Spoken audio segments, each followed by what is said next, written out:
ಕೊಂಡಿರುವ ಗಂಗಾಧರ ಇಲ್ಲಿ ಆಗಮಿಸಿರುವ ಎಲ್ಲ ಆತ್ಮೀಯರೇ ವಿದ್ಯಾರ್ಥಿ ಮಕ್ಕಳೇ, ತಮಗೆ ಮೊದಲೇ ಆಗಿ 75ನೇ ವರ್ಷ ಗಣರಾಜ್ಯೋತ್ಸವದ ಶುಭಾಶಯವನ್ನು ಕೋರಕ್ಕೆ ಬಯಸ್ತಾ ಇದ್ದೀನಿ.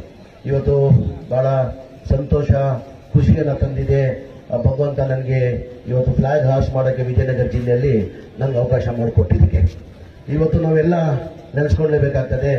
ಇವತ್ತು ಬಾಬಾ ಸಾಹೇಬ್ ಅಂಬೇಡ್ಕರ್ ಅವರು ಸಂವಿಧಾನ ಕೊಟ್ಟಿದ್ದ ಕಾರಣಕ್ಕೆ ನಾವೆಲ್ಲ ಇಲ್ಲಿ ಇದಕ್ಕೆ ಸಾಧ್ಯ ಆಯಿತು. ಇವತ್ತು ಬಾಬಾ ಸಾಹೇಬ್ ಅಂಬೇಡ್ಕರ್ ತಮಗೆಲ್ಲ ಗೊತ್ತಿದ್ದಂಗೆ ಸ್ವಾತಂತ್ರ್ಯ ಬಂದಿದ್ದು 1947 ಸ್ವಾತಂತ್ರ್ಯ ಬಂತು. ಸ್ವಾತಂತ್ರ್ಯ ಬಂದಾದ್ಮೇಲೆ ಡಾಕ್ಟರ್ ಬಾಬಾ ಸಾಹೇಬ್ ಅಂಬೇಡ್ಕರ್ ಅವರಿಗೆ ಜವಾಬ್ದಾರಿಯನ್ನು ಕೊಟ್ಟಾದ್ಮೇಲೆ ಸಂವಿಧಾನ ಮಾಡಿ ಜವಾಬ್ದಾರಿ ಕೊಟ್ಟಾದ್ಮೇಲೆ ಅವರು ಹಡಾವಡಿಯಲ್ಲಿ ಈ ಸಂವಿಧಾನನ ಬರೆದಿಲ್ಲ.